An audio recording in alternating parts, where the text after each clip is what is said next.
Are you after a laptop that is lightweight, with solid build quality and doesn't scream gamer? The Eluktronics MAG-15 may well be for you, so let's find out.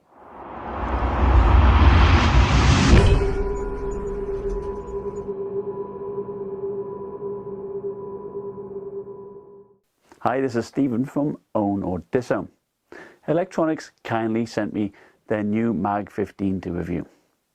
As the name implies, it is made out of a magnesium alloy, allowing it to be strong yet lightweight at only 4 pounds 2 ounces. This is about the same weight as the MSI GS65 that uses a very thin gauge aluminium. In terms of build quality, it is reminiscent of the Razer Blade 15 and shares qualities from both the advanced models such as the per-key RGB lighting, and at 20mm thick it is similar to the base model, allowing to house an Ethernet jack and making it perfect for streamers. The addition of a Thunderbolt 3 port is also welcome. It can be used to connect directly with the dedicated GPU, and in my case outputting to a 3840 by 1600 monitor at 30 Hz. Unfortunately, it said that G-Sync could not be activated, possibly because I need a DisplayPort adapter. One benefit, aside from more screen real estate, is that the temperatures are also less. You can also connect an external GPU as my Razer Core, but due to bandwidth issues, my desktop RTX 2080 only performed on par with a 1660 Ti. In addition, it has an SD card reader, which the Razer 15 does not, making it a good laptop for both photographers and videographers. It's not a high-speed UHS reader like you get on the Aero 15, but it's nice to have. In total, there are 3 USB Type-A ports. I like that you have a separate microphone and headphone jacks. Like the Aero 15, the MAG-15 has a really large 94 watt-hour battery. It's larger than what is offered by Razer. Streaming YouTube at 25% brightness with no key lighting and power saver on, I ran for 7 hours. With brightness at 50 to 60%, key lighting on and balance mode, expect 5 to 5.5 hours of regular use. The MAG-15 is cheaper than the competition, starting at $1,500 for an i7-9758, the 1660 Ti, 512GB PCI Express SSD and 16GB of RAM running dual channel. Now, they informed me last night that prices will go up by $100 to help fund extra support staff. My unit is maxed out with a 2070 Max-Q, 64GB of RAM and 2TB of PCI Express storage. Now, neither the Aero or Razer can be configured with 64GB of RAM. The cost of my system is currently $2,450, and that includes a liquid metal repaste on the CPU and Coolermaster Gel on the GPU. One other distinct feature, it uses a mechanical keyboard with brown switches, making them a little bit quieter. And using a microphone, I measured it about 46 decibels, whilst the Y540, that keyboard measured 44 decibels, so not a huge difference. Sure, you can hear it, but I think the tactile feedback is much better and worth it. The Windows Precision trackpad is large and made of glass. If you double tap the top left-hand corner, you can deactivate it. You also have integrated mouse buttons, and I had no issues using it whatsoever. The keyboard deck looks to have a black anodized layer, so it gives a good clean look and shows little to no fingerprints. The keyboard deck is very rigid, more so than on most laptops, and it is a pleasure to use. The keys themselves do bend when you press the edges, but they always register. At the top, you have the power button and a button that controls the various power profiles. The RGB lighting is very nice, as is the RGB light bar at the front. Now, all of this can be configured using the software.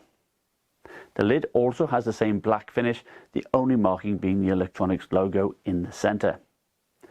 If you are after a professional looking laptop to take on trips, this MAG-15 certainly looks the part. I do wish the 230 watt power brick was a little bit smaller, perhaps even the same size as the one used on the Omen 15T, which powers an i9 and 2080 Max-Q. Now, despite this, the total travel weight is only 5 pounds 15 ounces. For those wondering, the laptop cannot be charged via USB-C. The total power pull from the wall under load was 183 watts, so a 230 watt brick is ideal. The 1080p 144 Hz panel is made by BOE, and here are the specs listed by panellook.com. Eluktronics tells me that the response time is 3 to 5 milliseconds. And indeed, ghosting performance was even better than the 144 Hz panel on my Triton 500. Now at 330 nits, at max brightness and NTSC color gamut of 72% and a contrast of 810 to 1, the screen looks nice and sharp. You can see how much smaller it is compared to the Triton 500. Now this is in part due to the very small bottom chin. The magnesium alloy panel is just as rigid as the thicker aluminum one on the Triton. Now despite the very narrow top bezel, Eluktronics still has space for a webcam. Here's the webcam. Actually, it looks pretty decent. Good colour, and it looks fairly sharp for a 720p webcam. And this is what it's like when you type on the keyboard.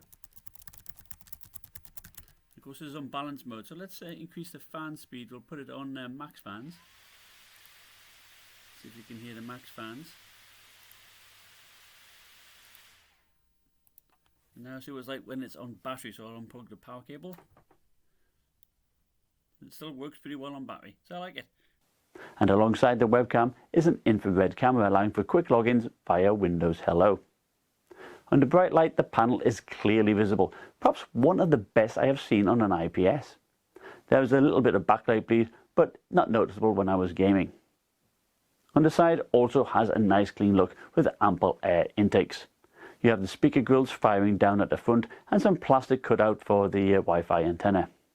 This panel is also very rigid. It actually reminds me of the Alienware M15 bottom panel actually. Here is a metal plate with a thermal pad to help cool the two available M.2 NVMe drives. Eluktronics used the Intel 1660p, which is a budget PCI Express SSD, but is still plenty fast as long as you don't fill it up. The Wi-Fi card is the Intel AX200 Wi-Fi 6, which gives great download speeds. You have the two fans, the GPU here and the CPU here, with 3 shared heat pipes and 1 separate one for the GPU. There are a total of 4 heat sinks, so the cooling looks up to task. The command center I received was different to the one that it was actually shipped with, and there is another one in the works, so yours could very well look and work much differently to mine. I basically have 4 performance modes and 3 fan modes. And in fact today they actually sent me a new command center and a new BIOS, so yours will definitely look and act differently to what I have. So I will do a follow-up video on those changes. Now using my thermal camera with it under full load, you can clearly see cool air being brought in through the keyboard, and you can feel this on your fingers as you play. In the center and towards the hinge, it hits around 47 degrees Celsius, which is quite hot, but it doesn't impede usage as the palm rest is also cool. And from the back, you will notice how well those fans push out the hot air. It's underneath where most of the heat is, and I would not recommend playing this on your lap. Not only would it be uncomfortable, but you will starve the system of air. Now the fan noise under load, either with a max fan or using my gaming mode, was 52 decibels, so it's not the quietest, but I would rather move hot air out of the system. If you want a quiet system for office tasks, then the MAG-15 is it. Under quiet mode, the fans don't spin up at idle at all. The speakers were a bit of a letdown. Most systems with these specs, are around about 72 to 75 decibels, but the MAG-15 was only at 66. I recommend using headphones. Now Eluktronics does tell me that due to Windows Build 1903, there is a Sound Blaster compatibility issue, and they are working on this, so you may see some improvement later on. The BIOS allows you to disable hyperthreading and turbo boost, as well as specify how many cores you want active. The 9750H performs very well once it is undervolted. I capped mine at 3900 MHz and got best in class results. In the Puget Systems Photoshop benchmark, it scored the same as my 8-core 2080 Max-Q Omen 15T.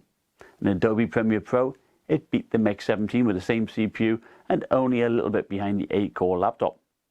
Now of course, using GPU acceleration, this would shorten the time to about 3 minutes. In Cinebench R20, even at stock, it would get nearly 3000 points, and with a little bit of tweaking, it got 3070 points. But this is a short test. A handbrake encode is a much better judge of performance. At stock, even though temperatures were great, the CPU will power throttle to 3500 MHz, which is quite normal. Now undervolted, you will see the CPU settle at 3800 MHz and still show great temperatures. And as you can see, doing this tweak shaves off 3 minutes, and made it the fastest 9750H I have tested. For those that do real-time audio, you'll be happy to know that it passed my latency mon test. Now there are two hurdles that Eluktronics face. The first was balance mode capped the GPU at 645 MHz. Now I have been told that the updates I received today will rectify this. Now the second was the fact that Intel wrote the BIOS so that the GPU would throttle at 75 degrees Celsius. Now to work around this, I ran my tests using both max performance and ElectroBoost mode and measured the average GPU clock rate. I then used throttle stop to set the CPU clock to 3700 MHz and undervolt to help cool the CPU, and with the shared heat pipes this will also help cool the GPU. I then used the MSI Afterburner curve editor to boost the clock between 1450 MHz and about 1620 MHz, which is higher than what I was seeing at stock. My second option was to leave the GPU boost alone and just lower the CPU to 3400 MHz with an undervolt, with the aim to lower the GPU temperature. In my game testing, I also overclocked the GPU by 123 MHz. Here was Battlefield 5 using DX11 Ultra settings during a 64-player Rotterdam map. Stock max performance on the left with stock ElectroBoost on the right. Now there is not a lot between them as the GPU throttles down. Now I set the CPU at 3700 MHz and used the custom GPU curve. Now both do a decent job of holding a higher GPU boost clock, but in my testing I felt that just setting the CPU at 3400 MHz gave me better frame rates and it was easier to do. Bob of All Trades found that using the ASUS Tweak 2, you were able to manually override this thermal limitation and set the cap to the NVIDIA spec of 87 degrees. Now, with the GPU capped at 87 degrees using max performance and max fan on the left, and on the right, the same with it overclocked. You will see a slight performance increase when overclocking, but not by much. So stock performance, we saw 95 FPS, which is slightly behind the same GPU in the Y740, but this is because of the GPU hitting 75 degrees and throttling down. Just undervolting and underclocking the CPU gave an 11% increase, whilst setting the GPU at 87 degrees saw similar at 103 FPS. Now this is a nice improvement over the Y740. Now here is Overwatch, again playing multiplayer. Max performance on the left and ElectroBoost on the right. Not much difference between them, both having the CPU pulling 45 to 50 watts, and the temperatures are similar. Now we have the GPU set to 87 degrees on the left, and on the right the default 75 degree cap on the GPU, but the CPU undervolted and set at 3400 MHz. There is not a lot of difference between the GPU clock at all, nor is there that much difference in frame rate. But there is a big difference in CPU temperature. Making the GPU run hotter will make the CPU run hotter as well. So it would probably make sense to do similar tweaks on that just to cool that down a little bit. Now compared to the Y740, the MAG-15 falls behind at stock until we removed that thermal limitation, which sees it jump ahead. Now all in all, the MAG-15 does well here, considering how much smaller it is. The other games I benchmarked using their respective benchmark utilities. Now the big drawback is that it takes a bit of time for the GPU to hit that 75 degrees threshold before it throttles.